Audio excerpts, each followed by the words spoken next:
राधे राधे भक्तों, भाद्रपद माह के शुक्ल पक्ष एकादशी को परिवर्तनीय एकादशी व्रत रखा जाता है।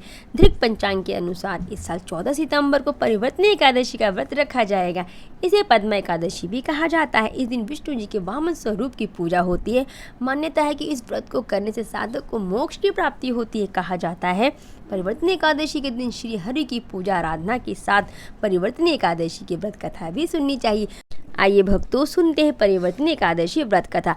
कथा को सुनने से पहले अगर आपने मेरे चैनल को सब्सक्राइब नहीं किया है तो चैनल को सब्सक्राइब करें, वीडियो को लाइक करें, शेयर करें और कमेंट में राधे राधे बिल्कुल भी लिखना ना भूलें।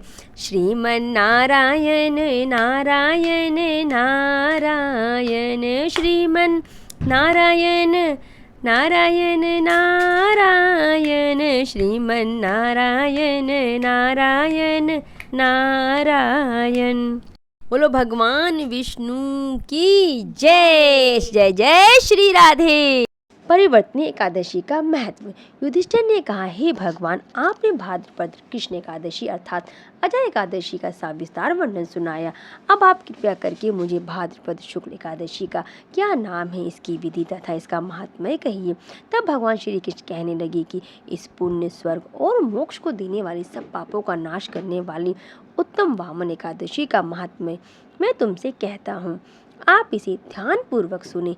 यह भाद्रपद शुक्ल एकादशी को पद्मा एकादशी, परिवर्तनीय एकादशी, जयंती एकादशी, जल झुलनी एकादशी, देव झुलनी एकादशी एवं वामन एकादशी भी कहते हैं। इस दिन यज्ञ करने से वाजपेय यज्ञ का फल मिलता है। पापियों के पाप नाश करने के लिए इससे बढ़कर कोई उपाय नहीं है। जो मनुष्य परिवर्तनीय एकादशी के दिन मेरे वामन रूप की पूजा करता है उसे तीनों लोग पूज्य होते हैं। अतः मोक्ष की इच्छा करने वाले मनुष्य को इस व्रत का अवश्य करना चाहिए। जो कमल नयन भगवान का कमल से पूजन करते हैं वे अवश्य भगवान के समीप जाते हैं। जिसने भाद्रपद शुक्ल एकादशी को व्रत और पूजन किया उसने ब्रह्मा विष्णु सहित तीनों लोकों का पूजन किया। अतः हरिवासर अर्थात एकादशी का व्रत अवश्य करना चाहिए। इस दिन भगवान करवट लेते हैं, इसलिए इसको परिवर्तनीय एकादशी भी कहा जाता है। भगवान के वचन सुनकर युधिष्ठिर बोले कि भगवान, मुझे अति संदेह हो रहा है। आप किस प्रकार सोते हैं और करवट लेते हैं तथा किस तरह राजा बलि को बांधा और वामन रूप रखकर क्या क्या लीलाएं की। चतुर्मास के व्रत की क्या विधि है।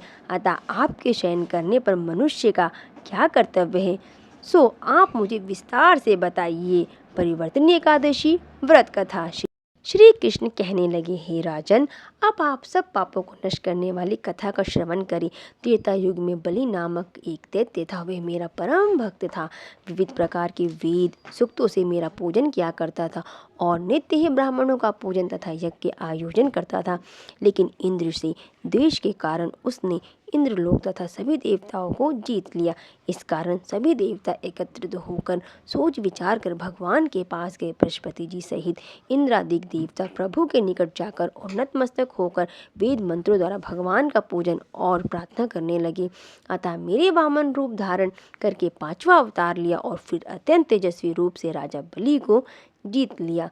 इतनी वार्ता सुनकर राजा युधिष्ठिर बोले, हे जनार्दन, आपने वामन रूप धारण करके उस महाबली दैत्य को किस प्रकार जीता। श्री कृष्ण कहने लगे, मैंने वामन रूपधारी ब्रह्मचारी बलि से 3 पग भूमि की याचना करते हुए कहा, ये मुझको 3 लोक के समान है और हे राजन, ये तुमको अवश्य ही देनी होगी।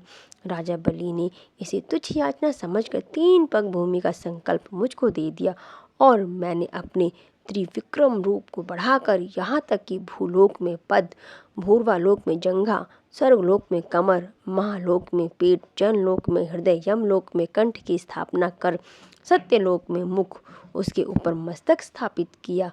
सूर्य, चंद्रमा आदि सब ग्रह गण, योग, नक्षत्र, इंद्रादिक देवता और शेष आदि सब नाग गणों ने विविध प्रकार के वेद सूक्तों से प्रार्थना की। तब मैंने राजा बलि का हाथ पकड़कर कहा कि हे राजन, एक पद से पृथ्वी, दूसरे से स्वर्गलोक पूर्ण हो गए, अब तीसरा पद कहाँ रखूं। तब बलि ने अपना सिर झुका लिया और मैंने अपना पैर उसके मस्तक पर रख दिया, जिससे वह मेरा भक्त पाताल को चला गया। फिर उसकी विनती और नम्रता को देखकर मैंने कहा, हे बलि, मैं सदैव तुम्हारे निकट ही रहूँगा।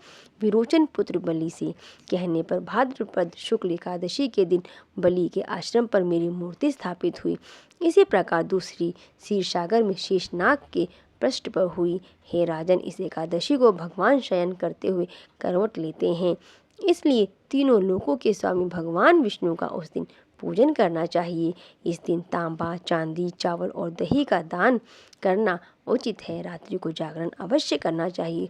जो विधि पूर्वक इस एकादशी का व्रत करते हैं वे सब पापों से मुक्त होकर स्वर्ग में जाकर चंद्रमा के समान प्रकाशित होते हैं और यश पाते हैं। जो पापनाशक इस कथा को पढ़ते हैं या सुनते हैं उनको 1000 अश्वमेघ यज्ञ का फल प्राप्त होता है। वीडियो को लाइक करें, शेयर करें और चैनल को सब्सक्राइब करना बिल्कुल ना भूलें। राधे राधे, हरि बोल।